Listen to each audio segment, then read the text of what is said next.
Hello dear student, आपका बहुत बहुत स्वागत है। आई होप आप जो इम्पोर्टेंट क्वेश्चंस की सीरीज आ रही है उसको एंजॉय कर रहे होंगे। ऑलरेडी हमने ट्वेल्थ फिजिक्स में चैप्टर 1 और चैप्टर 2 कवर कर लिया है। जितने भी संभावित प्रश्न हैं वो सभी हमने आपको उन वीडियोस में बता दिया है। तो आई होप आपने उन वीडियोस को अच्छे से देखा होगा और सभी इंस्ट्रक्शन को आप अच्छे से फॉलो कर रहे होंगे। आज हम डिस्कस करने वाले हैं चैप्टर नंबर 3 करंट इलेक्ट्रिसिटी के ऊपर। जो इंपॉर्टेंट क्वेश्चंस बनते हैं आपके एग्जाम के लिए उन्हें हम इस वीडियो में कवर करेंगे। ठीक है, तो चलिए शुरू किया जाए बिना किसी देरी के। तो वीडियो शेयर करना बिल्कुल मत भूलिएगा। ये जो वीडियोस हैं ये हमारी ऐप पर भी अवेलेबल रहेंगी और यूट्यूब चैनल पर भी अवेलेबल रहेंगी, तो आप कहीं से भी इनको देख सकते हैं। अदरवाइज पूरा जो हमारा ट्वेल्थ फिजिक्स का कोर्स है वो ऐप में ऑलरेडी अवेलेबल है पूरा का पूरा। तो आप वहाँ भी इनरोल हो करके अपनी जर्नी कंटिन्यू रख सकते हैं। वो लगभग हर सेशन के लिए ही फायदेमंद रहेंगी। ठीक है, और अगर आप नहीं भी इनरोल होना चाहते तो कम से कम जो क्वेश्चन अभी हम आपको बता रहे हैं उन्हें तो एटलीस्ट आप प्रिपेयर कर लीजिए अपने अच्छे बोर्ड एग्जाम के लिए। ठीक है, तो चलिए शुरू करते हैं बिना किसी देरी के। मैं यहाँ पर एज ए रेफरेंस आपका जो पीडीएफ यूज करूँगा वो मैं परीक्षा सार यूज कर रहा हूँ। हमने पिछली वीडियो में भी आपको बताया हुआ है कि हम यहाँ पर जो पीडीएफ यूज करते हैं उससे किसी पब्लिकेशन से हमारा कोई लेना देना नहीं है। ये बात क्लियर कट मैं बताना चाहता हूँ। किसी पब्लिकेशन को हम ऑन नहीं करते, ना किसी पब्लिकेशन के आंसर को हम ऑन करते हैं। ठीक है, हम यहाँ पर पीडीएफ इसलिए रिप्रेजेंट करते हैं ताकि हम सिर्फ क्वेश्चन मार्क करा सकें। आपके हिसाब से आपको जिस पीडीएफ की या जिस पब्लिकेशन की लैंग्वेज अच्छी लगती हो या आपके इलाके में जिस पब्लिकेशन की किताब अवेलेबल हो, आपके पास जो किताबें अवेलेबल हो, आप उसको प्रिफर करिए। हमारा मकसद सिर्फ यहाँ पर क्वेश्चन को मार्क कराना है कि इन क्वेश्चंस को आपको नोट डाउन करना है और उनको प्रिपेयर करना है। आपकी मर्जी, आप जिस बुक से प्रिपेयर करना चाहें उस बुक से प्रिपेयर कर सकते हैं। मेरे पास फिलहाल में भी परीक्षा सार उपलब्ध है पीडीएफ के तौर पर। हालांकि परीक्षा बोध भी है, परीक्षा सार भी है और बहुत सारी बुक्स हैं, लेकिन मैंने परीक्षा सार को यहाँ पर चुना है। तो आप किसी भी किताब से उसको प्रिपेयर कर सकते हैं। मैं सिर्फ क्वेश्चन यहाँ पर मार्क कराऊंगा। ठीक है, शुरू किया जाए चलिए बिना किसी देरी के। चलिए, हमारा जो चैप्टर है वो है करंट इलेक्ट्रिसिटी। ठीक है, सबसे पहले इसकी मार्किंग स्कीम के बारे में हम बात करेंगे कि कितने नंबर के क्वेश्चन यहाँ से आते हैं और किस टाइप के आते हैं, ताकि आपको अंदाजा लग जाए कि इस चैप्टर को पढ़ने से हमको कितने नंबर मिलेंगे। और मैं तो ये बोलूँगा भैया कि आपने इस चैप्टर को बिल्कुल नहीं छोड़ना है। क्यों नहीं छोड़ना है? इसलिए नहीं छोड़ना है क्योंकि अब ये देखिए मार्किंग स्कीम कैसी है इसकी। मार्किंग स्कीम यानी एग्जाम में किस तरह के क्वेश्चन इसके आते हैं। तो इसमें सीधा सा याद रखिए, दो सवाल आते हैं दो दो नंबर के, वो लगातार दिखेंगे आपको। आपका जो एग्जाम पेपर रहता है शुरू के 5 क्वेश्चंस उसमें 1 1 मार्क के रहते हैं, क्वेश्चन नंबर 1 से लेके 5 तक। इसके बाद क्वेश्चन नंबर 6 से लेके क्वेश्चन नंबर 10 तक जो 5 क्वेश्चन होते हैं वो दो दो नंबर के होते हैं। और उसके बाद 11 से लेके आगे 23 तक या 22 तक, आई थिंक 22 तक रहता है शायद, वो आपके 3 3 नंबर के क्वेश्चन रहते हैं। ठीक है, मैं अभी क्लियर करके आपको बता देता हूं। जी हाँ, 22 तक, क्वेश्चन नंबर 11 से लेकर के 22 तक वो 3 3 नंबर के क्वेश्चंस आपके रहते हैं। इसके अलावा फिर सेक्शन डी आता है जिसमें सिर्फ एक क्वेश्चन रहता है, क्वेश्चन नंबर 24, वो 4 नंबर का क्वेश्चन रहता है। और उसके बाद 23 सॉरी है ना, 23 नंबर का जो क्वेश्चन होता है वो 4 नंबर का होता है। और उसके बाद फिर सेक्शन ई शुरू होता है जिसमें क्वेश्चन नंबर 24 और 25 और 26, 3 क्वेश्चन 5 5 नंबर के रहते हैं। ठीक है, तो मैं ये समझाना चाह रहा हूं कि मार्किंग स्कीम ऐसा है कि जब आप अपना बोर्ड एग्जाम का पेपर देखेंगे तो आप देखेंगे कि एक होता है उसमें सेक्शन नंबर बी। ठीक है, सेक्शन ए यानी 1 मार्क के क्वेश्चन तो यहां से नहीं बनते। सेक्शन बी में आप देखोगे लगातार एक साथ 2 क्वेश्चन रहता है, दो दो नंबर का। तो यहां पर आप देखेंगे 2 क्वेश्चंस आपको 2 मार्क्स वाले दिखेंगे और ये टोटल आपको कितने मार्क्स देंगे? तो हमारा आंसर है ये टोटल आपको 4 मार्क्स देते हैं। ठीक है, एक तो ये हो गया, 2 सवाल रहेंगे याद रखिएगा लगातार, यानी एक के जस्ट बाद दूसरा क्वेश्चन आपको यही दिखेगा क्वेश्चन नंबर 6 से लेकर के क्वेश्चन नंबर 10 के बीच में। ये दो दो नंबर के दो क्वेश्चन रहते हैं, और वो कौन से क्वेश्चन रहते हैं मैं आगे आपको बताता हूं। इसके अलावा एक क्वेश्चन यहां से रहता है 3 मार्क्स का। एक क्वेश्चन यहां से रहेगा आपका 3 नंबर का। एक क्वेश्चन आपका यहां से रहेगा 3 मार्क्स का, और ये टोटल आपको 3 नंबर देगा। ठीक है, समझ गए? तो टोटल की अगर अपन बात करें तो देखिए, 2 क्वेश्चन यहां से हो गए, एक क्वेश्चन यहां से हो गया, तो टोटल कितने क्वेश्चन हो गए? 3 क्वेश्चंस। टोटल 3 क्वेश्चन रहेंगे बोर्ड एग्जाम में, याद रखिएगा, 3 से चौथा नहीं रहेगा। जी हाँ, ये एकदम कंफर्म बात है, इसलिए जो भी बातें मैं बताऊंगा बहुत ध्यान से समझिएगा। 3 से चौथा क्वेश्चन नहीं रहेगा, मात्र 3 क्वेश्चन रहेंगे, और ये टोटल आपको कितने नंबर देगा? 4 और 3 मिला के कितने हो गए? 7 मार्क्स। और एक चैप्टर से खाली 7 मार्क्स आना बहुत बड़ी बात होती है।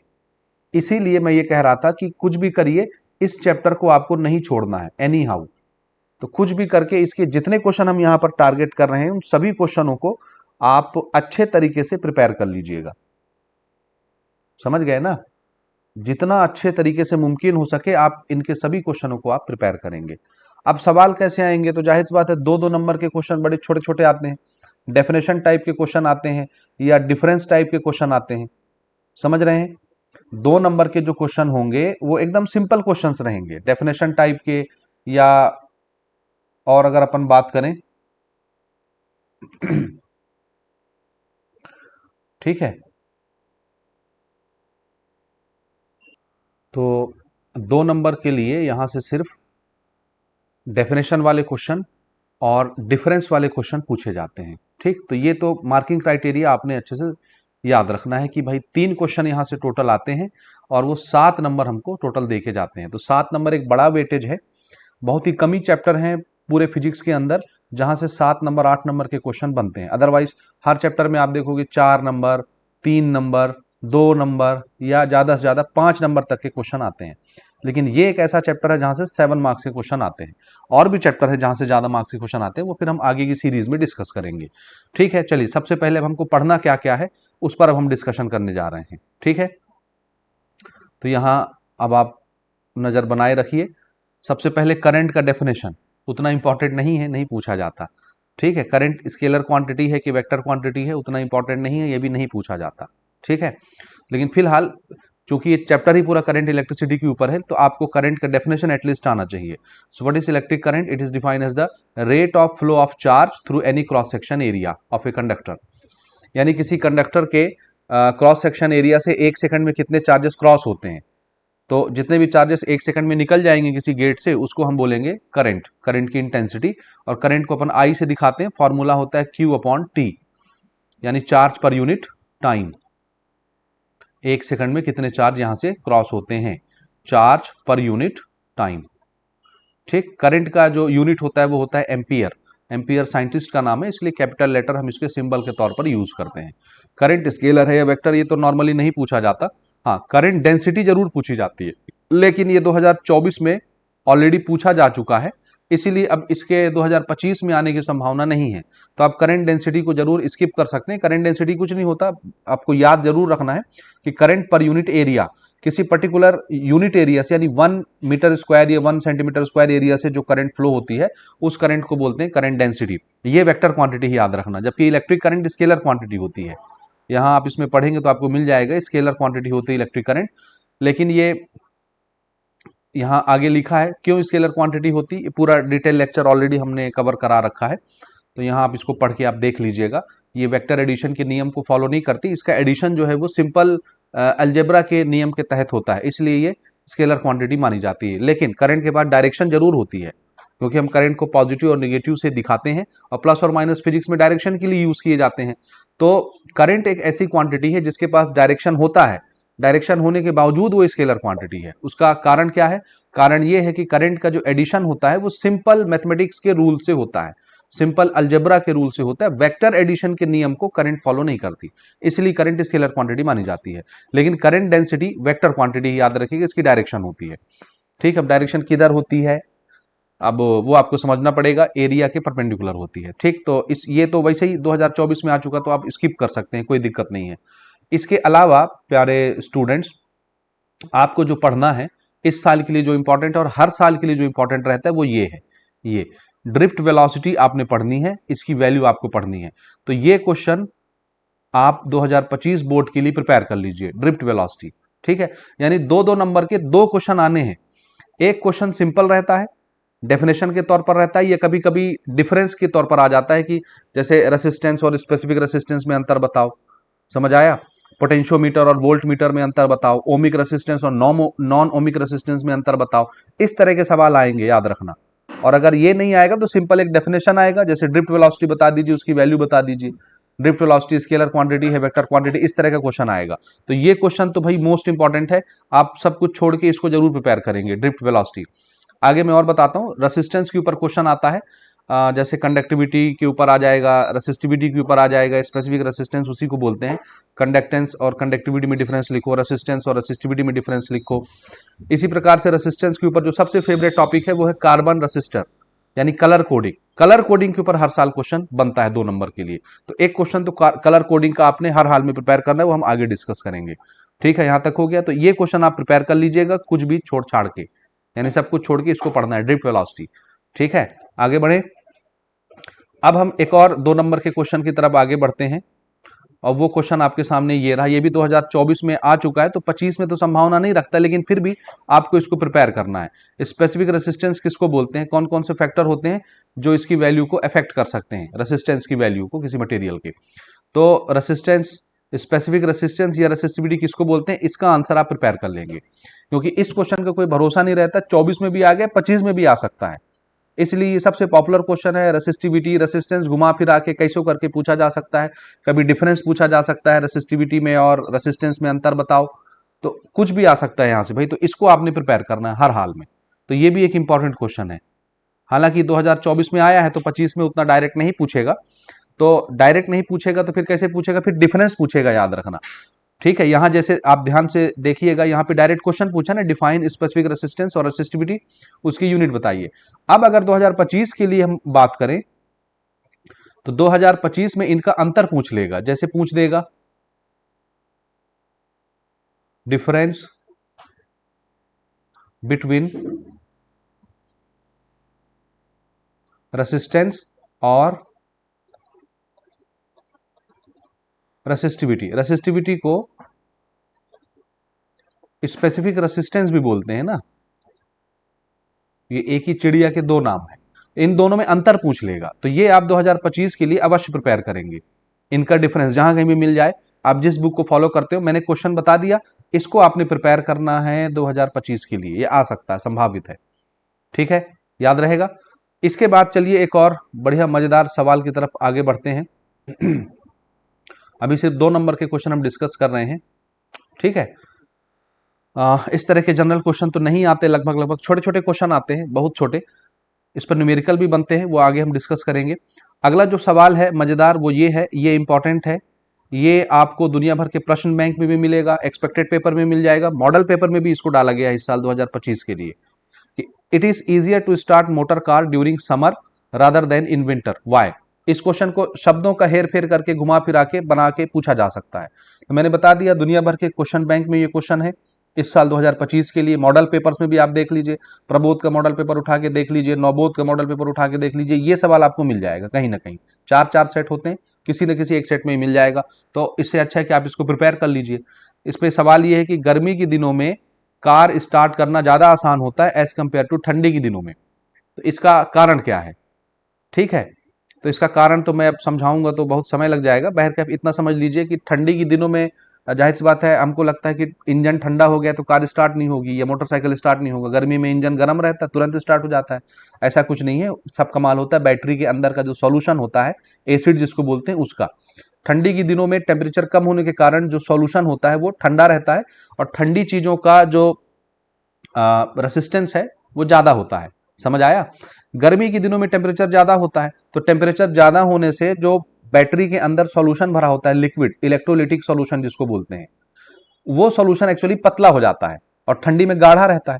तो अगर गर्मी के दिनों में टेम्परेचर ज्यादा होने से सॉल्यूशन पतला हो जाएगा, तो सॉल्यूशन पतला होने से रेसिस्टेंस कम हो जाता है, याद रखिएगा, ये इसका कारण है। और ठंडी के दिनों में टेम्परेचर कम रहेगा तो सॉल्यूशन थोड़ा सा थिक रहेगा, गाढ़ा, और गाढ़ा सॉल्यूशन के अंदर जो रेसिस्टेंस है वो ज्यादा होता है। इसको इंटरनल रेसिस्टेंस बोलते हैं, बैटरी के अंदर की बात हो रही है ना, समझ रहे हैं। तो आंसर देखिए, the internal resistance of the battery during summer is less as compare to the winter. बस इतना लिख देंगे चलेगा। या मैंने जो डिस्क्रिप्शन बताया कि गर्मी के दिनों में टेम्परेचर ज्यादा होने के कारण बैटरी के अंदर का जो लिक्विड होता है वो पतला हो जाता है, थिन, तो उसका जो रेसिस्टेंस है वो डिक्रीज हो जाता है।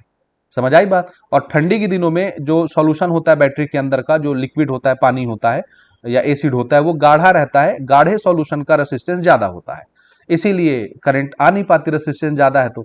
और गर्मी के दिनों में रेसिस्टेंस कम हो जाता है, टेम्परेचर ज्यादा होने के कारण, लिक्विड के पतला होने के कारण। तो अगर रेसिस्टेंस कम हो गया तो करंट धड़ल्ले से आ जाएगी, कार स्टार्ट हो जाती है, ये कारण है।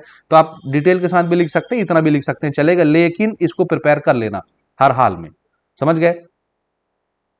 हाँ, एक क्वेश्चन ये भी क्वेश्चन बैंक में डाला गया है, तो इसको भी आप प्रिपेयर करेंगे। जितने छोटे छोटे क्वेश्चन हम मार्क कर रहे हैं आपने पढ़ना है, बाकी आप छोड़ दीजिए, कोई दिक्कत नहीं। मैं छोड़ने वाले क्वेश्चन भी बोलूंगा, इनको नहीं पढ़ना, इनको नहीं पढ़ना, इनको नहीं पढ़ना, लेकिन जिनको मैं कह रहा हूं उनको आपको सब कुछ छोड़ छाड़ के पढ़ना ही है, ठीक है। विश्वास नाम की भी कोई चीज होती भैया।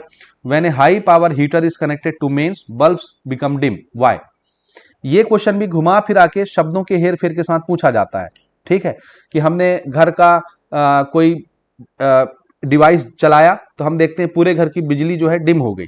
ऐसे ये क्वेश्चन कभी कभी ये पूछा जाता है कि हमने बाथरूम का गीजर ऑन किया तो हम देखते हैं कि पूरे घर की बत्ती जो है, पूरे घर की बिजली जो है या बल्ब जो है वो डिम हो जाते हैं, ऐसा क्यों। हीटर जलाया, पूरे घर की बिजली डिम हो गई, बल्ब जो जल रहे थे वो लो हो जाते हैं, डिम हो जाते हैं, ऐसा क्यों। तो इसका कारण आप, ये फॉर्मूला होता है, terminal potential difference is equal to electromotive force minus current multiplied by internal resistance of the cell. तो इस फॉर्मूले के हिसाब से हम इसका आंसर प्रिपेयर करते हैं। तो आपने ये प्रिपेयर करना है, मैं भी इसको पढ़ के नहीं समझाऊंगा, अदरवाइज मैं एक एक क्वेश्चन पढ़ के समझाने लगूंगा तो पूरी क्लास हो जाएगी। और अभी हम क्लास डिस्कस करने नहीं बैठे, इन एक एक टॉपिक पर हमने डिटेल लेक्चर रिकॉर्ड करवाया हुआ है। आप हमारे ऐप पर जाकर के फिजिक्स की क्लासेस ज्वाइन करके उसमें बड़े मजे के साथ सभी लेक्चर्स एंजॉय कर सकते हैं, ठीक है। तो एक ये क्वेश्चन आपने प्रिपेयर करना है हर हाल में, ठीक है। और मैं बार बार बता रहा हूं, शब्दों के हेर फेर के साथ ये सवाल पूछा जाता है, ठीक है। कुछ भी करके पूछ लेते हैं, कुछ भी बहाना लगा के, यानी सिर्फ इसमें क्लू ये रहता है कि घर की जो बत्ती है वो डिम हो जाएगी, और बाकी आपसे कुछ भी जलवा लेगा, हीटर जलवा लेगा, गीजर जलवा लेगा, कहीं कुछ जलवा लेगा, समझ आया। या मोहल्ले की शाम के समय जब मोहल्ले में सभी घर की सभी इक्विपमेंट्स चालू होते हैं, लाइट बिजली चालू होती है, तो ऑटोमेटिकली हमारे घर की बिजली डाउन हो जाती है, ऐसा क्यों होता है। तो ये बहुत सारे सवालों से इस तरह के क्वेश्चन बनाए जा सकते हैं, तो इसको आप प्रिपेयर कर लेंगे, ठीक। सेल का इंटरनल रेसिस्टेंस किस किस पर डिपेंड करता है, या ईएमएफ किस किस पर डिपेंड करता है, ये भी देख लीजिएगा, ठीक। तो इसको भी प्रिपेयर कर लीजिएगा। On which factor EMF of a cell depends, cell का ईएमएफ किस किस पर डिपेंड करता है। तो आंसर है नेचर ऑफ इलेक्ट्रोलाइट, यानी आपने जो उसके अंदर सॉल्यूशन भरा हुआ है बैटरी के अंदर वो किस टाइप का है, और नेचर ऑफ इलेक्ट्रोड, जो उसमें दो रॉड डले हुए हैं कैथोड और एनोड, वो किस नेचर के हैं। तो सिंपल, एक बार पढ़ने से समझ में आ जाता है। मीटर ब्रिज के ऊपर कोई क्वेश्चन नहीं आता, छोड़ दीजिए, ठीक है। How can the sensitivity of potentiometer is increase, ये भी नहीं पूछा जाता, आप पढ़ना चाहें तो पढ़ सकते हैं। ये सब भी, write two possible reason for obtaining deflection on one side in the experiment of potentiometer, ये जरूर पढ़ लीजिएगा, कम शब्दों में, कम इंपॉर्टेंट है लेकिन पढ़ लीजिएगा, ठीक है। आगे चलते हैं। हर क्वेश्चन तो नहीं कह सकते। हाँ, एक क्वेश्चन ये है, ये मोस्ट इंपॉर्टेंट है, ये भी प्रश्न बैंक में एक्सपेक्टेड पेपर में डाला गया है, तो इसको भी आपको एनी हाउ प्रिपेयर करना है कि पोटेंशियोमीटर के अंदर हम लंबी तार क्यों यूज करते हैं, ठीक है। तो ये एक क्वेश्चन आपने प्रिपेयर करना है। मोर नंबर ऑफ वायर के नाम से आ जाएगा, लॉन्ग वायर के नाम से आ जाएगा पोटेंशियोमीटर के अंदर, तो ये 2 नंबर के सवाल के तौर पर आता है। ये भी मैं बता रहा हूं आपको, प्रश्न बैंक में मिल जाएगा, यही क्वेश्चन आपको एक्सपेक्टेड पेपर और मॉडल पेपर के अंदर मिल जाएगा, और यही क्वेश्चन हम आपको रिमाइंड भी करा रहे हैं कि ये परीक्षा में आने की संभावना रखता है। तो इसको भी आप हर हाल में प्रिपेयर कर लीजिएगा। तो इसका आंसर क्या है कि भाई लंबी तार क्यों यूज करते हैं पोटेंशियोमीटर के अंदर, तो आंसर एक बार पढ़ लेते हैं। For greater sensitivity the length of null point should be greater, potentiometer की सेंसिटिविटी ज्यादा करने के लिए, नल पॉइंट बड़ा मिलने के लिए, ज्यादा करने के लिए, लेंथ ऑफ नल पॉइंट का मतलब है जहां पर दोनों वोल्टेज बराबर हो जाते हैं पोटेंशियोमीटर में। ये पूरा एक्सपेरिमेंट है, मुझे पूरा पोटेंशियोमीटर एक्सप्लेन करना पड़ेगा। तो नल पॉइंट जिन्होंने ये पढ़ा होगा पोटेंशियोमीटर, उनको समझ में आता होगा नल पॉइंट का है क्या चीज है, जहां पर गैल्वेनोमीटर का डिफ्लेक्शन 0 हो जाता है। समझ आया? यानी अप्लाइड वोल्टेज आपके पोटेंशियोमीटर वोल्टेज के बराबर हो जाता है, सेल के वोल्टेज के बराबर हो जाता है, ऐसा बोल दीजिए। ठीक है, तो वहां पर हमको नल पॉइंट मिलता है, यानी गैल्वेनोमीटर की करंट 0 हो जाती है, सीधी सी बात। ठीक है, उसके लिए पोटेंशियल ग्रेडियंट कैसा हो जाता है? छोटा हो जाता है। ठीक, तो पोटेंशियल ग्रेडियंट छोटा रहे, पोटेंशियल ग्रेडियंट का फॉर्मूला ये है पोटेंशियल पर यूनिट लेंथ। इस पर न्यूमेरिकल आता है पोटेंशियल ग्रेडियंट पर, याद रखिएगा। तो अगर मैं आगे बताने से भूल जाऊं तो अभी बता दे रहा हूं, पोटेंशियल ग्रेडियंट के ऊपर न्यूमेरिकल पढ़ लीजिएगा। उसमें एक वोल्टेज आपको बताता है, वायर की लंबाई आपको बताता है, और डायरेक्ट पोटेंशियल ग्रेडियंट पूछता है। ये पोटेंशियल ड्रॉप ही है पर यूनिट लेंथ, यानी 1 सेंटीमीटर की लंबाई पर कितना पोटेंशियल ड्रॉप हो जाता है, गिर जाता है, उसको पोटेंशियल ग्रेडियंट बोलते हैं। समझ आया? To decrease potential gradient the value of L should be greater. ये फॉर्मूला आप ध्यान से देखिए। अगर हम पोटेंशियल ग्रेडियंट को कम करना चाहते हैं तो लंबाई कैसी रखनी पड़ेगी तार की? ज्यादा। तो जितना ज्यादा लंबाई होगा तार का, उतना कम पोटेंशियल ड्रॉप होगा, और जितना कम पोटेंशियल ड्रॉप होगा उतना बेटर सेंसिटिव डिवाइस पोटेंशियोमीटर माना जाएगा। ये इसका आंसर है। ठीक, तो इसको आप पढ़ लेंगे। To decrease potential gradient the value of L यानी length of the wire should be greater, V should be smaller. Potential applied potential difference छोटा होना चाहिए, but the value of V can be decrease up to certain limit, hence the length is increase sufficiently. समझ आया? इसको आप अपने हिसाब से अपने शब्दों की प्रिपेयर कर लेंगे। ठीक है, prove that potentiometer is an ideal voltmeter. हाँ, इस पर भी एक क्वेश्चन आता है, लेकिन वो मैं आपको बताता हूं, ये भी आपको प्रिपेयर करना है। पोटेंशियोमीटर और वोल्टमीटर में डिफरेंस। ठीक, ये कई तरह से पूछा जाता है।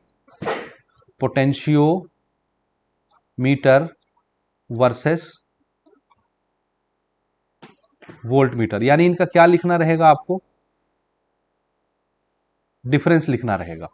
तो एक क्वेश्चन आप ये प्रिपेयर करेंगे, ये इंपॉर्टेंट है, पोटेंशियोमीटर और वोल्टमीटर में डिफरेंस। दूसरा इसी को घुमा फिरा के ऐसे पूछा जाता है, why potentiometer is far better than voltmeter, या मोर बेटर देन वोल्टमीटर, या मोर पॉपुलर देन वोल्टमीटर। ये भी एक क्वेश्चन आता है, why potentiometer is better device than, मैं बेटर देन लिख दे रहा हूं, बेटर देन वोल्टमीटर। तो ये दो क्वेश्चन आप पोटेंशियोमीटर से प्रिपेयर कर लेंगे, एक ये दोनों का डिफरेंस, और दूसरा पोटेंशियोमीटर वोल्टमीटर से ज्यादा बेटर डिवाइस क्यों है, ज्यादा सेंसिटिव डिवाइस क्यों है, ज्यादा पॉपुलर डिवाइस क्यों है। शब्दों का हेर फेर रहेगा, तो इसलिए आप इसको प्रिपेयर कर लीजिएगा एनी हाउ, कुछ भी करके। तो यहां लिखा है, देखिए, how is potentiometer better than voltmeter, ये यही सवाल है जो मैंने नीचे लिखा है सेकंड नंबर पर। तो इसको आप एनी हाउ प्रिपेयर कर लेंगे, क्योंकि ये सवाल भी प्रश्न बैंक के अंदर, मॉडल पेपर के अंदर और एक्सपेक्टेड पेपर के अंदर मौजूद है। इस साल 2025 में आने की इसकी संभावना ज्यादा है। समझ रहे हैं? तो इसको आप प्रिपेयर कर लेंगे। ठीक है, कर लेंगे ना?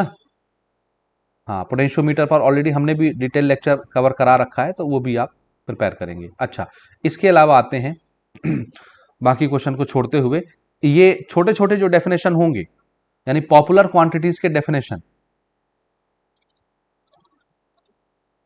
डेफिनेशन ऑफ पॉपुलर क्वांटिटीज, ये आपने प्रिपेयर करना है। अब पॉपुलर क्वांटिटीज में क्या है, जैसे एक ईएमएफ, इलेक्ट्रोमोटिव फोर्स, इसका डेफिनेशन प्रिपेयर कर लीजिए। दूसरा हो गया आपका स्पेसिफिक कंडक्टिविटी और कंडक्टेंस दोनों। ठीक, तो सबसे पहले तो मैं बोलूंगा स्पेसिफिक रेसिस्टेंस, जिसको रेसिस्टिविटी भी बोलते हैं, स्पेसिफिक रेसिस्टेंस, इसका डेफिनेशन प्रिपेयर करिए। तीसरा कंडक्टेंस पढ़िए, सब छोटे छोटे डेफिनेशन है ना, कंडक्टेंस। चौथा जो है स्पेसिफिक कंडक्टिविटी पढ़िए, स्पेसिफिक कंडक्टिविटी, कंडक्टेंस अलग चीज है, कंडक्टिविटी अलग चीज है। तो कंडक्टिविटी या स्पेसिफिक कंडक्टिविटी कुछ भी बोल दीजिए, स्पेसिफिक। अब आप ये बोलोगे कि स्पेसिफिक कंडक्टिविटी कहीं है ही नहीं है, तो सिर्फ कंडक्टिविटी का डेफिनेशन पढ़ लेना, स्पेसिफिक शब्द भूल जाइए, कंडक्टिविटी पढ़ लीजिए, रेसिस्टेंस भी पढ़ लीजिए, रेसिस्टेंस भी कभी कभार पूछा जा सकता है। ठीक है, तो ये हो गए। इसके अलावा एक पोटेंशियल ग्रेडियंट का डेफिनेशन पढ़ लीजिएगा, पोटेंशियल ग्रेडियंट। छठवें नंबर पर ड्रिफ्ट वेलोसिटी पढ़ लीजिए, जो मैं ऊपर बता चुका हूं। समझ रहे हो? तो जितने टॉपिक यहाँ, ये सब छोटे छोटे टॉपिक मैं बता रहा हूं, इनको आपको नहीं छोड़ना है कुछ भी करके, ठीक है? क्योंकि ये 7 नंबर आपको देके जाएगा, और 7 नंबर ऐसे हलवा नहीं है जो आपको मिल जाएगा, आपको पढ़ना पड़ेगा भैया। समझ आया? तो ड्रिफ्ट वेलोसिटी पढ़ लीजिए, और छोटे छोटे एक दो टॉपिक है वो मैं आपको बताता हूं। जैसे ये तो कुछ ज्यादा इंपॉर्टेंट हो गए, थोड़े से कम इंपॉर्टेंट में एक है रिलैक्सेशन टाइम। ये आप हल्का फुल्का प्रिपेयर कर लेना, ये उतना पॉपुलर नहीं है लेकिन पूछा जा सकता है, तो एक ये प्रिपेयर कर लीजिए। एक दो टॉपिक आगे मैं आपको और बताऊंगा, इतना तो कम से कम आपको प्रिपेयर करना है। यहां देखिए क्या क्या मिल जाएगा आपको। इलेक्ट्रोमोटिव फोर्स आपको मिल जाएगा यहां से, देखिए it is the maximum potential difference across terminal of a cell when it is open circuit, it's unit is volt. Simple शब्दों में है, दूसरी बुक में और आसान शब्दों में मिल जाएगा, वहां से प्रिपेयर कर लीजिए। ईएमएफ, इलेक्ट्रोमोटिव फोर्स है ये। दूसरा स्पेसिफिक कंडक्टिविटी, ये जो मैंने यहाँ आपको बताया स्पेसिफिक कंडक्टिविटी, जिसको कंडक्टिविटी भी बोल सकते हैं आप एक शब्द में, इसको पढ़ लीजिएगा। It is reciprocal of resistivity of conductor, यानी जो रेसिस्टिविटी आप पढ़ते हो ना, स्पेसिफिक रेसिस्टेंस जिसको बोलते हैं, इसी का नाम रेसिस्टिविटी है, इसी का रेसिप्रोकल होता है ये कंडक्टिविटी, 1/ρ। ठीक, तो ये पढ़ लीजिए। रेसिस्टेंस का यूनिट डेफिनेशन पढ़ लीजिए, रेसिस्टिविटी पढ़ लीजिए, स्पेसिफिक कंडक्टिविटी पढ़ लीजिए जो ऊपर बताया, पोटेंशियल ग्रेडियंट पढ़ लीजिए। अगला जो क्वेश्चन है वो ये है, why alloys are use to make standard resistance. Most important question, most, alloy को स्टैंडर्ड रेसिस्टेंस बनाने के लिए क्यों यूज किया जाता है, तो ये आपने पढ़ना है, ये मोस्ट इंपॉर्टेंट है 2 नंबर के सवाल के लिए। ठीक है, 2 नंबर के सवाल के लिए मोस्ट इंपॉर्टेंट है। तो एलॉय को क्यों यूज करते हैं, इसलिए क्योंकि इसका जो रेसिस्टिविटी होता है वो बहुत हाई होता है लो टेम्परेचर पर, या इसका जो टेम्परेचर कोफिशिएंट होता है वो बहुत कम होता है। इसका मतलब ये है कि टेम्परेचर कितना भी बदल जाए, एलॉय का जो रेसिस्टेंस होता है वो चेंज नहीं होता, सीधी सी बात, रेसिस्टिविटी बोल लीजिए। समझ आया? इसको ऐसे भी लिख सकते हैं कि resistance of alloy do not change with temperature. समझ आया? या specific resistance, specific resistivity of alloy does not depend upon temperature, या इसका जो टेम्परेचर कोफिशिएंट होता है वो बहुत लो होता है। समझ आई बात? एलॉय का जो रेसिस्टेंस है वो टेम्परेचर के बदलने से चेंज नहीं होता है, अपने शब्दों में आप लिख देंगे, आपको पूरे नंबर मिल जाएंगे। तो ये एक बहुत पॉपुलर क्वेश्चन है, 2025 के लिए पूछा जा सकता है, इसलिए इसको नहीं छोड़ना, पढ़ लेना, एक लाइन का आंसर है। ठीक, दूसरा ये भी कभी कभार पूछा गया है, connecting wires are made up of copper and aluminium why, यानी हम जो घर में कनेक्शन करने के लिए वायर यूज करते हैं वो एल्यूमिनियम या कॉपर के ही क्यों यूज करते हैं, तो उसका कारण क्या है, क्योंकि इनका जो कंडक्टिविटी होता है वो बहुत हाई होता है और रेसिस्टिविटी बहुत लो होती है, यानी रेसिस्टेंस बहुत कम होता है, कंडक्टेंस बहुत ज्यादा होता है इसमें। सरल शब्दों में आप अपने शब्दों में आंसर लिख सकते हैं। अच्छा, दूसरा मैं आपको जो बता रहा था, कलर कोडिंग के ऊपर जो क्वेश्चन आता है, कलर कोडिंग ऑफ रेसिस्टर, इसके ऊपर क्वेश्चन आता है, और ये 100% है, आता ही है। आप पिछले साल के पेपर उठा के देखिए, हर साल आपको मिलेगा, कभी ऐसा हुआ होगा कि नहीं आया होगा, लेकिन आप देखेंगे हर साल ये क्वेश्चन आता है। कभी आपको ये कलर बता करके रेसिस्टेंस की वैल्यू पूछता है, और कभी आपको रेसिस्टेंस की वैल्यू बता करके आपसे कलर पूछता है कोडिंग की। रेसिस्टेंस के ऊपर कलर छपे होते हैं ना, कलर स्ट्रिप्स होती है, पट्टियां होती हैं, इस पर हमने डिटेल लेक्चर भी बनाया है, कुछ शॉर्ट्स भी हमारे चैनल पर पड़े होंगे, आप उसको जरूर देख सकते हैं। तो ये क्वेश्चन आपने नहीं छोड़ना है। ठीक, तो जितने क्वेश्चन आपको मिल जाएंगे, यहां मिल जाए, परीक्षा बोर्ड में मिल जाए, आपको हर क्वेश्चन बनाना है कलर कोडिंग के ऊपर। इक्का दुक्का मैं आपको बता दूंगा, अभी आप वहां से प्रिपेयर कर लेंगे। तो जैसे यहां पर तो वैल्यू दे करके आपसे कलर पूछ लिया है, वैल्यू दे करके कलर पूछा है। ठीक है, यहां पर भी देखिए वैल्यू दे करके कलर पूछा है, तो ये 2024 में आ गया इस तरह के क्वेश्चन, यानी वैल्यू दे के कलर पूछ रहा है, 2024 में आया। तो 2025 में क्या आएगा, ध्यान से सुनना, आपको कलर बताया जाएगा और कलर से पूछा क्या जाएगा, वैल्यू, कलर गिवन रहेगा। समझ रहे हो? यहां पर तो देखो वैल्यू दिया है और कलर पूछा है, सीक्वेंस ऑफ कलर रिंग पूछ लिया है। अब आपको कलर दे करके पूछेगा क्या, वैल्यू पूछेगा, यानी ये न्यूमेरिकल वैल्यू आपको बतानी रहेगी। तो जितने क्वेश्चन कलर दे करके वैल्यू निकालने वाले होंगे आपके टेक्स्ट बुक में, परीक्षा बोर्ड में, परीक्षा सार में या मॉडल पेपर में, उन सबको लगा लेना, नहीं छोड़ना। समझ आया? पैटर्न इसी तरह से रिपीट होता है फिजिक्स में, पैटर्न को समझिए। अगर आप पैटर्न नहीं समझेंगे तो फिर आप सब कुछ पढ़ते रह जाएंगे, कुछ भला नहीं होना है। तो आप भले इन क्वेश्चन को छोड़ दीजिए, इनको मत पढ़िए, क्योंकि यहाँ पे वैल्यू दे करके कलर पूछा है। आपको क्या प्रिपेयर करना है, आपको कलर जहां दिया रहेगा और वैल्यू निकालना रहेगा, उन क्वेश्चन को प्रिपेयर करना है। ठीक है, तो आगे मैं आपको बताऊंगा कि ऐसे कौन कौन से क्वेश्चन है। ठीक, तो फिलहाल इसको मैं स्किप कर रहा हूं, हम कलर से वैल्यू वाले क्वेश्चन को बनाएंगे, वो नीचे दिख रहा आपको, मिल जाएगा भी। ठीक, ठीक है। ये जो प्रीवियस ईयर में क्वेश्चन आए इनको तो आप हल्के फुल्के प्रिपेयर करते रहिएगा कि किसी a wire of resistivity rho is stretch to 3 times its length, what will be effect on its resistivity. एक वायर जिसकी रेसिस्टिविटी रो है उसको 3 गुना हमने खींच के लंबा कर दिया, तो उसकी रेसिस्टिविटी में क्या फर्क पड़ेगा? तो आंसर है रेसिस्टिविटी में कुछ फर्क नहीं पड़ता। क्यों? क्योंकि रेसिस्टिविटी मटेरियल पर डिपेंड करती है। जब आप सैंपल चेंज करेंगे, मटेरियल चेंज करेंगे, सैंपल नहीं। जैसे कॉपर का तार है ना, तो कॉपर के तार को तुम चाहे छोटा रखो, चाहे बड़ा रखो, चाहे बहुत बड़ा रखो, खींच के लंबा कर दो, सिकोड़ के मोटा कर दो, कुछ भी कर दो, जब तक वो कॉपर रहेगा तब तक उसकी रेसिस्टिविटी नहीं बदलेगी, क्योंकि रेसिस्टिविटी मटेरियल का गुण होता है, सैंपल का गुण नहीं होता। हाँ, जब आप कॉपर के बजाय एल्यूमिनियम का तार ले आओगे, सिल्वर का तार ले आओगे, यानी मटेरियल चेंज कर दोगे, तब रेसिस्टिविटी बदलती है। तो ये याद रखिएगा, रेसिस्टिविटी किसका फैक्टर है? मटेरियल का। जब मटेरियल चेंज होगा तब रेसिस्टिविटी बदलेगी। इसी क्वेश्चन को अगर इस तरह से पूछा जाता कि एक वायर को हमने 3 गुना लंबा किया, उसका रेसिस्टेंस बताओ क्या होगा, तो हाँ, रेसिस्टेंस चेंज हो जाएगा, क्योंकि रेसिस्टेंस लेंथ पर डिपेंड करता है, एरिया ऑफ क्रॉस सेक्शन पर डिपेंड करता है, यानी तार कितना मोटा है और तार कितना लंबा है। तो आप लंबाई बढ़ाएंगे तो रेसिस्टेंस बढ़ जाएगा। समझ आई बात? लेकिन रेसिस्टिविटी नहीं बदलता, क्योंकि रेसिस्टिविटी मैटर या मटेरियल की प्रॉपर्टी होती है, याद रखिएगा। ठीक, अब हम आते हैं कलर कोडिंग के क्वेश्चंस के ऊपर। उसको आपने पढ़ना अच्छे से, जितने क्वेश्चन आपको मिल जाएं आपकी बुक में, आपको नहीं छोड़ना है, याद रखिएगा। ठीक है, तो जैसे ये क्वेश्चन हो गया, ये क्वेश्चन हो गया, जरूरी नहीं कि यही देगा, वो कोई भी कलर दे सकता है आपसे, न्यूमेरिकल तो कुछ भी बना के दिया जा सकता है, लेकिन पैटर्न आपने समझना है कि ये आएगा इस साल 2025 में। तो भैया सब छोड़ के 2 नंबर का एक क्वेश्चन तो आप कलर कोडिंग को प्रिपेयर कर सकते हैं। समझ आई बात? कलर कोडिंग यहां देखिए क्या दिया है, a carbon resistance has band green, yellow, white respectively, what is its resistance. तो इसके लिए आपको एक छोटा सा फॉर्मूला, मूल मंत्र याद करना पड़ता है, वो है ये देखिए, B B Roy of Great Britain. अब मैं ग्रेट तो नहीं लिखूंगा, पूरा पूरा लिखूं सेंटेंस, है ना। Great Britain has a very good wife wearing gold silver necklace. तो उस पर हम बाद में आते हैं, पहले यहां देखिए, ये सेंटेंस याद कर लीजिए, यानी जिन बच्चों ने नहीं भी पढ़ा होगा उनके लिए मैं यहां पर इजी कर दे रहा हूं। ठीक है, अब यहां पे कलर कोडिंग कुछ इस प्रकार से होती है, देखिएगा। पहला जो बी होता है वो ब्लैक कलर होता है, दूसरा जो बी होता है वो ब्राउन होता है।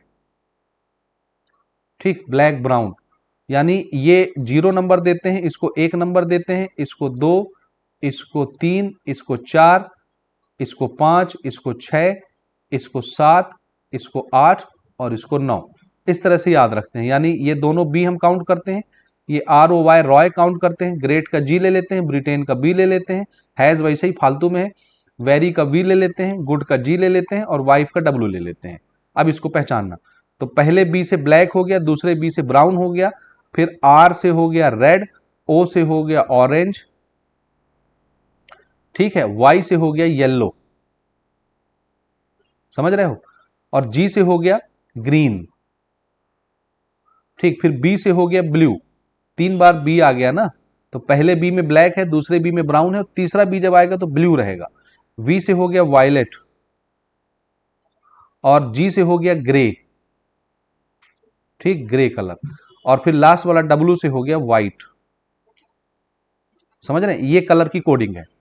अब ये स्टार्ट कहां से होता है, देखो 0 से, 0 1 2 3 4 5 6 7 8 9।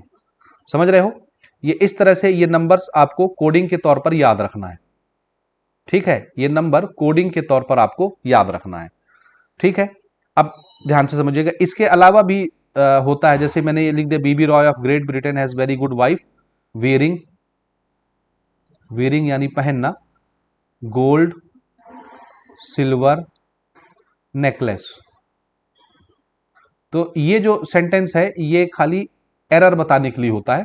गोल्ड में हम 5% का एरर लेते हैं, और सिल्वर में 10% का एरर लेते हैं। नेकलेस यानी जब कोई कलर नहीं होता, एन फॉर नेकलेस, कोई कलर नहीं, नो कलर, उसके लिए 20% का एरर लेते हैं। तो ये एरर के लिए होते हैं 3 कलर ना, गोल्ड सिल्वर और नो कलर। ठीक, तो मेन हमारे ये 9 कलर है। होते 10 हैं लेकिन हम 0 से स्टार्ट करते हैं, इसलिए 9 नंबर तक की गिनती जाती है। अब आपसे सभी सवाल बन जाएंगे अगर आपसे इतना बन गया तो। इसको उंगलियों में ऐसे लगा लगा के आप याद कर लीजिए, आपसे बनने लगेगा। समझ रहे हो? उंगलियों में जब आप सेट करेंगे इनको, कैसे कह रहा हूं मैं, ऐसे देखिए उंगली में, जैसे यहां से सबको ईश्वर ने उंगलियां दी हैं, तो 4-4 पौरे होते हैं, ये एक पौर, दूसरा, तीसरा, चौथा, 4-4 पौर बना लो इसके, यानी ये लकीर एक, ये दूसरा, ये तीसरा, और जहां लकीर नहीं होती ऊपर चौथा कर लीजिए। समझ आई बात? तो इसको 0 से काउंट करिए। जैसे पहले BB Roy of Great Britain has very good wife, इतना तो आप याद कर सकते हैं सेंटेंस, ठीक है। अब आप क्या करेंगे, पहला तो ब्लैक कलर होता है, ब्लैक कलर का नंबर जो है 0 है, उसको छोड़ दीजिए। कहां से काउंट करना शुरू करेंगे? ब्राउन से। ब्राउन, रॉय का, रेड, ऑरेंज, येलो, आ गया 4 नंबर। ये 1 2 3 4 ऑटोमेटिकली सेट होता जाएगा। ब्लैक छोड़ दीजिए, ब्लैक 0 है, और ब्राउन से शुरू करिए। ब्राउन, फिर red, orange, yellow, BB Roy हो गया। ऑफ ग्रेट, ग्रेट से ग्रीन, 5वां number green. Britain, blue, Great Britain ना, 5वां, 6वां हो गया blue. BB Roy of Great Britain has very, 7वां violet, has very good, good से ग्रे, और डब्ल्यू से वाइफ, 9 आ गया। तो इस तरह से 1 से लेकर 9 तक आप सेट कर लेंगे, उंगली में 2-4 बार पढ़ेंगे, याद हो जाएगा। तो इसको कर लीजिए, इसके बाद फिर हम इस पर क्वेश्चंस बनाने के लिए आते हैं। अगर आपने इतना कर लिया तो अब आपसे क्वेश्चन बन जाएगा। देखो कैसे बनेगा क्वेश्चन, मैं आपको बताता हूं, ठीक है। यानी ये करना ही है, ये आएगा परीक्षा में, इसलिए मैं बता रहा हूं, नहीं तो मुझे कोई इतना शौक नहीं लगा है कि ये सब आपको समझाऊं बैठ के यहां पर मैं, ठीक। ये इंपॉर्टेंट है। जैसे देखो यहां पर कलर क्या दे दिया, ग्रीन, येलो और व्हाइट, ध्यान से समझना। हमको कलर क्या दे दिया, ग्रीन, येलो और व्हाइट, 3 कलर दिया, ऐसे लिख लिए। चौथा कलर बताए नहीं, चौथा कलर में ही ये देखना आपको, गोल्ड देखना है, सिल्वर देखना है, या नो कलर देखना है। ये चौथे कलर रहेंगे। कौन सा कलर? ये रहेगा 4th कलर, याद रखना। गोल्ड सिल्वर नेकलेस चौथे कलर में रहेगा, 3 कलर तो ये मेन मेन रहेगा। तो पहला देखो, ग्रीन के लिए वैल्यू क्या है, यहां देखो, जब आप रट लेंगे तो आपको पता चल जाएगा ग्रीन की वैल्यू क्या होती है, 5। ये लिख दिया 5, पहला बैंड है ना ये। तो इस तरह जैसे इन्होंने आंसर बनाए हैं रिंग नंबर 1, तो आप भी चाहें तो ring number 1, ring number 2, colour ring number 3, ऐसे लिख सकते हैं। उसके बाद इनकी वैल्यूज लिखिए, जैसे 5 लिख दिया, ठीक है। उसके बाद येलो कलर कौन सा होता है, 4, देखिए नंबर होता है इसका, ये 4 लिख दिया येलो का। व्हाइट कलर का नंबर क्या होता है, व्हाइट व्हाइट व्हाइट 9 नंबर होता है ना व्हाइट कलर का। तो शुरू के जो 2 कलर होते हैं उसको तो सिंपल सिंपल नंबर हम लिखते हैं, तीसरा जो कलर होता है उसका नंबर जो है 10 के पावर में लिखा जाता है, ये आपको याद रखना है। तीसरे कलर का नंबर 10 के पावर में लिखा जाता है। जैसे व्हाइट कलर का नंबर 9 है, तो 10 के पावर में हम 9 लिखेंगे, याद रहेगा। शुरू के 2 कलर डायरेक्ट आप मल्टीप्लाई में लिख सकते हैं, डायरेक्ट डायरेक्ट 2 नंबर। और तीसरा कलर जो होता है वो मल्टीप्लाई लगा के 10 टू द पावर में लिखा जाता है, तीसरा कलर। और चौथा कलर अगर होगा तो उसको आप प्लस माइनस लगा के यहां पर लिखेंगे। जैसे कोई कलर नहीं है ना, तो कोई कलर नहीं है तो मैंने क्या बताया, कोई कलर नहीं होता तो 20% आप एरर लगाते हैं, 20% का एरर। समझ आया? नहीं आया? अगर चौथा कलर गोल्ड दिया होता, ध्यान से समझिएगा मेरी बात, चौथा कलर अगर गोल्ड दिया होता तो हम प्लस माइनस 5% लिखते। चौथा कलर अगर सिल्वर दिया होता तो हम प्लस माइनस 10% लिखते। और चौथा कलर नहीं दिया रहता, यानी नो कलर रहता है, तो फिर हम प्लस माइनस 20 लगाते हैं। तो ये याद रखिएगा, ये चौथे कलर के बारे में है। तो यहां तो 3 ही कलर दिया, चौथा कलर है ही नहीं, चौथा कलर नहीं मतलब 20% का एरर उस रजिस्टर में रहेगा। समझ आई बात? तो देखो बन गया ना, 54 multiplied by 10 to the power 9 और प्लस माइनस 20। तो आंसर कैसे फ्रेम करेंगे, ऐसे 54 मल्टीप्लाई में 10 टू द पावर 9 और प्लस माइनस 20%, इतना लगा के और रेसिस्टेंस की यूनिट ओम लिख देंगे, यहां पर लिख देंगे R is equal to resistance की वैल्यू हो गई है। समझ रहे हो? तो इस प्रकार से आंसर हम लोग यहां पर रिपोर्ट करते हैं। अब मेरी फोटो यहां पर आ गई है, आपको नजर नहीं आ रहा होगा, ठीक। तो मैं इसी चीज को दूसरी जगह यहां पर आपको बता के लिख दे रहा हूं, या पन्ने को थोड़ा सा नीचे कर दे रहा हूं तो आपको दिखने लगेगा। ये देखिए, इस तरह से आपको आंसर अपना रिपोर्ट करना है, समझे? तो भाई कलर कोडिंग का कोई क्वेश्चन हमने नहीं छोड़ना है, ये बात आपको याद रखनी है, ठीक है। अब एक तो मैंने आपको बता दिया, ये देखिए इसी तरह से आंसर आप फ्रेम करेंगे। दूसरा देखिए, दूसरा आपको वैल्यू दिया है और आपसे सीक्वेंस पूछ रहा है, तो वैल्यू वाला भी आप बना सकते हैं, लेकिन इस साल जो है कलर वाला क्वेश्चन आना है, कलर से वैल्यू, ठीक। तो आप वैल्यू वाला भी बना सकते हैं। इसको कैसे बनाएंगे, देखो जैसे 7600 प्लस माइनस 20% दिया है, तो आप क्या करेंगे भाई, पहला अंक तो पहला अंक 7 है, दूसरा अंक 6 है, तो यहाँ देखो 7 नंबर में कौन है, वायलेट। 6 नंबर में कौन है, ब्लू। तो 2 कलर मिल गया, ध्यान से देखना, 7 लिख दिया, 6 लिख दिया। 7 का कलर वायलेट, 6 का कलर ब्लू। और तीसरा अंक हमको देवे नहीं किया है, तो तीसरा क्या करोगे तुम, इस 7600 को ध्यान से समझना मेरी बात, ये जो 7600 है, क्या इसको ऐसे नहीं लिख सकते, 76 मल्टीप्लाइड बाय 100 लिख सकते हैं। और 100 को क्या ऐसे नहीं लिख सकते, 76 multiplied by 10 to the power 2। आ गया 10 के पावर में। तीसरी चीज को, तीसरे कलर को 10 के पावर में बनाना है, 2 आया 10 के पावर में, तो 2 को खोजो कौन है, 2 है रेड, दिख रहा है। ये देखो तीसरा कलर उन्होंने 10 के पावर में रेड को रखा है। और चौथा कलर के लिए क्या देखना है, ये परसेंटेज दिया है 20%, 20% मतलब नो कलर, समझ आई बात, नो फोर्थ रिंग। इस तरह से आप अपना आंसर बना सकते हैं। तो कलर बैंड क्या बन गया, पहला बन गया, यहां पर देखो वायलेट को इन्होंने आंसर में क्या लिख दिया, येलो। तो येलो नहीं लिखना है भैया, क्योंकि 7 नंबर में आपका वायलेट होता है, और येलो जो है वो, येलो जो है चौथे नंबर पर होता है। तो ये 7 लिखा है, तो ये यहां पर जो आंसर है ये गलत छपा हुआ है। यहां पर क्या होगा, वायलेट, ब्लू और रेड। तो थोड़ा सावधानी बरतिएगा, प्रिंटिंग मिस्टेक होते हैं बहुत सारी जगह, इसलिए मैं सावधानी से बता रहा हूं। तो बन जाएगा इस तरह के क्वेश्चन, ठीक। चौथा कलर नहीं इसलिए उसको नहीं बना रहे। आगे बढ़ते हैं, नेक्स्ट क्वेश्चन पर आते हैं, ठीक। इसी के बहुत सारे क्वेश्चन आपको मिल जाएंगे, या प्रैक्टिस कर लीजिएगा। यानी मेरा बताने का मकसद था, मैंने बता दिया कि ये आपको जहां जहां भी देखो कलर बैंड दिया रहेगा और आपसे न्यूमेरिकल वैल्यू पूछेगा, वहां वहां आपको उन क्वेश्चनों को प्रैक्टिस करना है। तो ये सामने जो 3 क्वेश्चन 4 क्वेश्चन आपको दिख रहे हैं, इसको भी आपको पढ़ना है। मेरे ख्याल से अब आपसे बन जाएगा जितना मैंने बता दिया। एक और अगर मैं बता दूं, जैसे पहला वाला लेता हूं, रेड दिया है, दूसरा ग्रीन दिया है और तीसरा ऑरेंज दिया है। पहला रिंग, दूसरा रिंग, तीसरा रिंग। रेड के लिए कौन सा कलर लेंगे हम, तो हम ऊपर आते हैं अपना, या हम उंगली से पहले सेट करके बता देते हैं आपको, कोई बहुत बड़ी बात तो है नहीं, उंगली में ही सेट करके फटाफट आंसर लिख सकते हैं। बार बार चार्ट देखने की जरूरत नहीं है, या जिसको याद नहीं होता वो रफ में पीछे पहले चार्ट बना लेना फटाफट लिख के, और उससे देख के भी फटाफट न्यूमेरिकल बना लेना, ठीक है। तो देखिए, ब्लैक तो छोड़ दीजिए, ब्राउन, बीबी, रॉय, रेड दूसरे नंबर पर आया। तो रेड की गिनती क्या है, 2। ये कौन सा कलर है, ग्रीन। ग्रीन कहां था, देखो, BB, Roy, BBROY, Roy of great, green, green green green green, 5 number. तो इसको 5 नंबर दिए। रॉय के बाद, आर के बाद ऑरेंज आता है, BBROY, रेड, ऑरेंज, येलो। तो BBRO तीसरा नंबर। तो तीसरे कलर को तो अपन 10 के पावर में लिखते हैं, और चौथा कलर देवे नहीं किया है, चौथा कलर नहीं देगा तो प्लस माइनस 20% करेंगे। ये बन गया आपका resistance, 25 into 10 to the power 3 plus minus 20%। देखो, दिख रहा है, 25 into 10 power 3 with the tolerance plus minus 20%। आप ऐसे भी आंसर लिख सकते हैं, और जैसा बुक ने लिखा है वैसे भी लिख सकते हैं। तो मेरे ख्याल से बन जाएगा, बहुत मुश्किल नहीं है। कलर कोडिंग हर हाल में पढ़ लीजिएगा, नहीं तो मजा नहीं आएगा। एक क्वेश्चन ये है, copper wire is not use in potentiometer why, ये भी पढ़ लीजिएगा। Copper can't be use to make wire of potentiometer because इस resistivity is less and temperature coefficient of resistance is high. Copper wire क्यों नहीं use करते, क्योंकि copper का रेसिस्टेंस बहुत कम होता है। पोटेंशियोमीटर में रेसिस्टेंस वायर यूज किया जाता है जो एलॉय के बने होते हैं, समझ आई बात, जैसे मैंगनीन हो गया, समझ आ रहा है। तो इस तरह के वायर यूज किए जाते हैं एलॉय के बने हुए, हमको वहां रेसिस्टेंस चाहिए होता है ना जी। कॉपर या एल्यूमिनियम लगा देंगे भाई, ये क्वेश्चन कॉपर के साथ साथ एल्यूमिनियम के लिए भी पूछा जा सकता है कि एल्यूमिनियम का तार काहे नहीं यूज करते।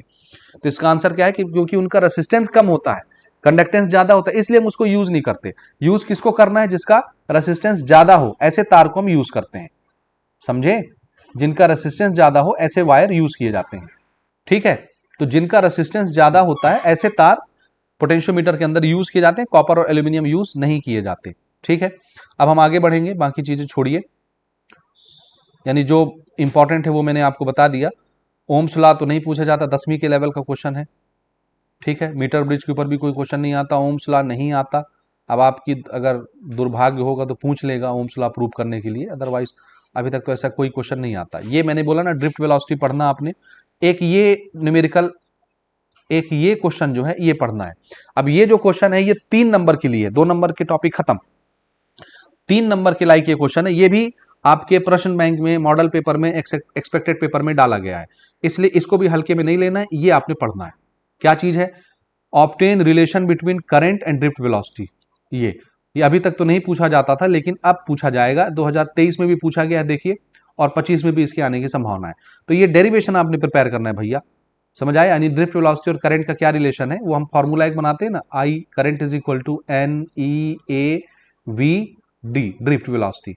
तो ये जो डेरिवेशन है ये इस साल 2025 के लिए इंपॉर्टेंट है। तो ये डेरिवेशन आपको 3 नंबर के लिए प्रिपेयर करना है। मैंने बताया ना, 2-2 नंबर के तो 2 क्वेश्चन रहते हैं, एक क्वेश्चन रहता है 3 नंबर का, वो 3 नंबर के लिए यही सवाल है डेरिवेशन वाले। और भी हैं आगे, वो आगे हम डिस्कस करते हैं, लेकिन एक ये क्वेश्चन आपने प्रिपेयर करना है।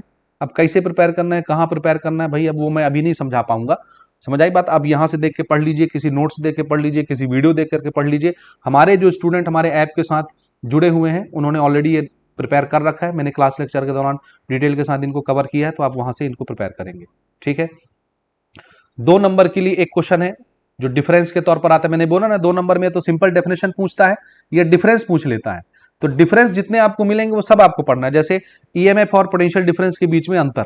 ये क्वेश्चन भी आपके प्रश्न बैंक में, मॉडल पेपर में, एक्सपेक्टेड पेपर में डाला गया है। तो डिफरेंस वाला एक सवाल, ये पहला क्वेश्चन आ रहा है डिफरेंस वाला, ये पढ़िए 2025 एग्जाम के लिए। 2025 के पेपर के लिए आपको ईएमएफ और पोटेंशियल डिफरेंस पढ़ना है। ये आएगा 2 नंबर के लिए, तो एटलीस्ट 2 डिफरेंस आपको लिखना है, एटलीस्ट 2 डिफरेंस। इसमें तो 4 लिख दिया है, कोशिश करिए कि आप 3 डिफरेंस याद कर लीजिए, 3-3 दोनों का, 3 इधर 3 इधर। तो 3 नंबर के लिए भी आता है तो भी आप 3 डिफरेंस लिख के काम चला सकते हैं।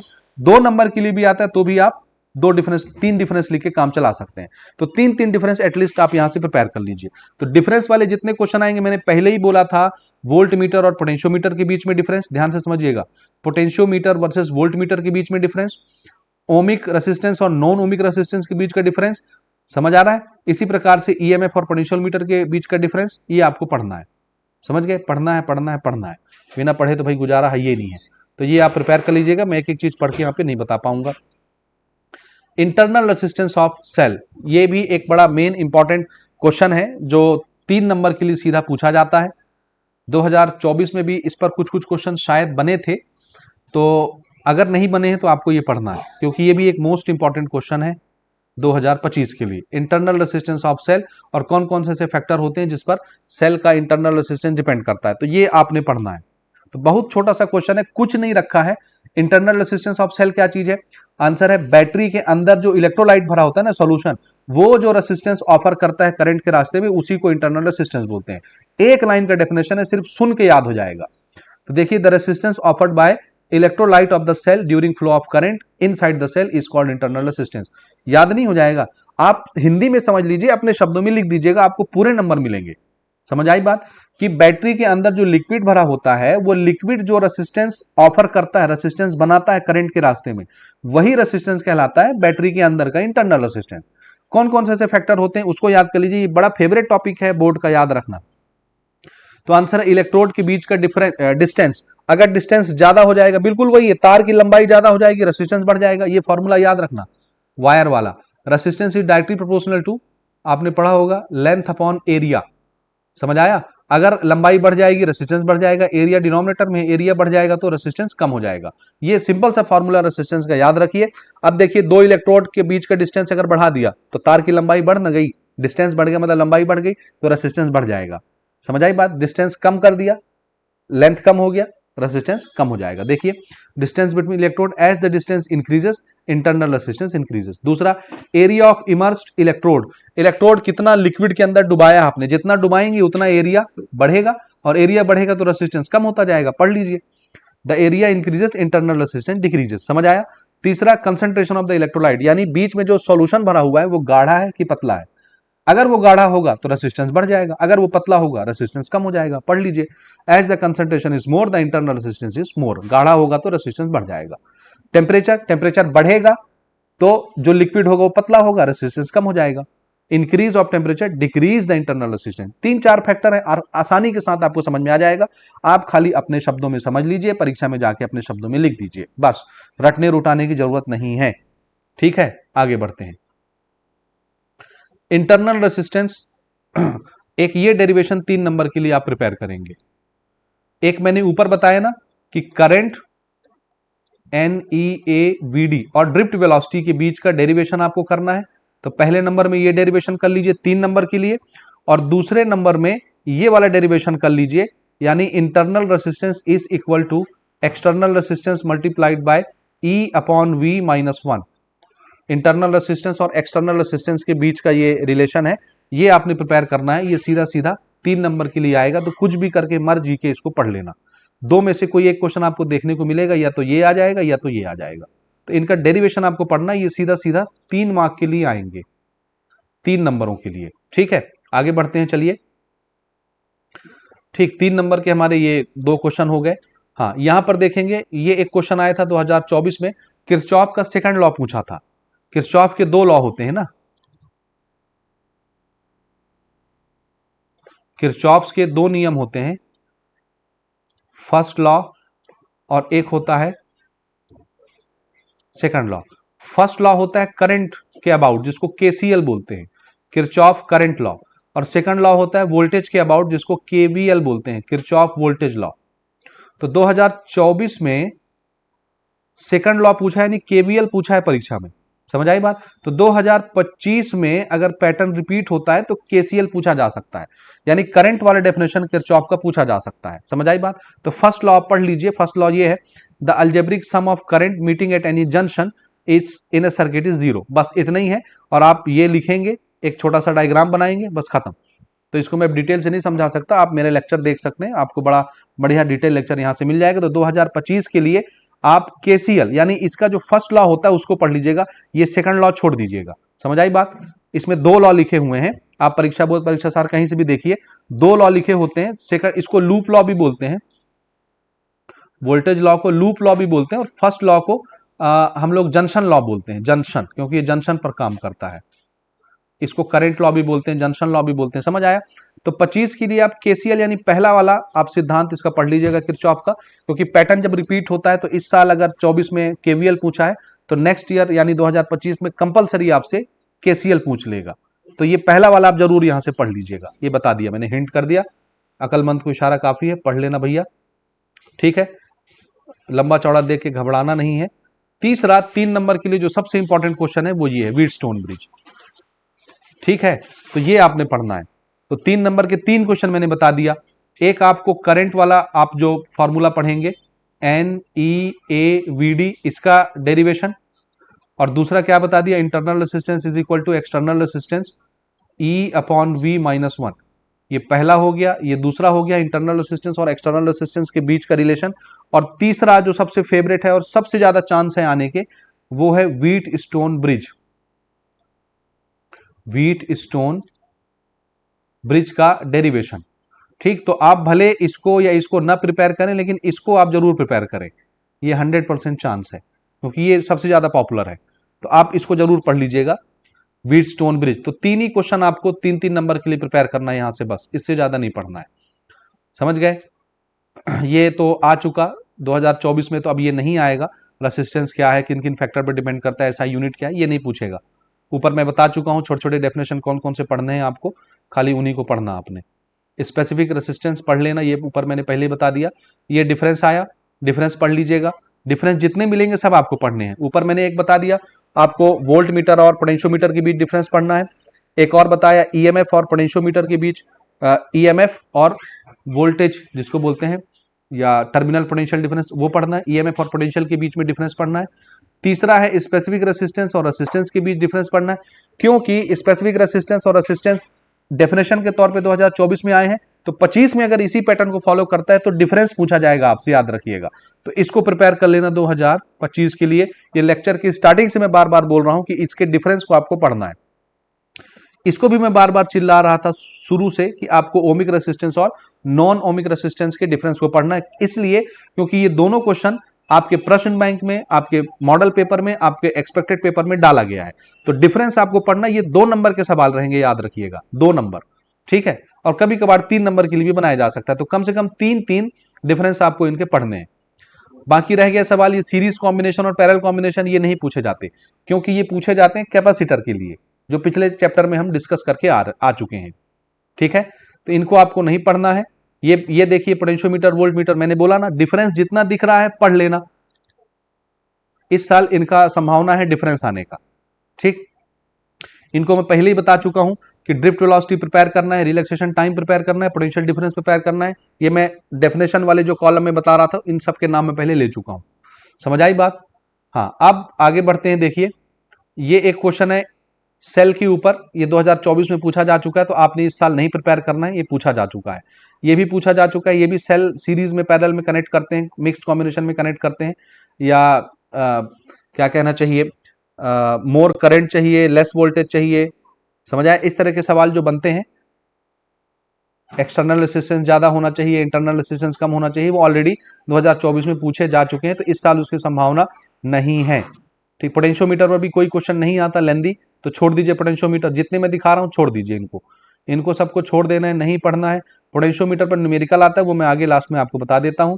ठीक है, ये सब छोड़ दीजिए, इंटरनल रेसिस्टेंस सेल वाला कोई दिक्कत नहीं है, सब नहीं पूछे जाते।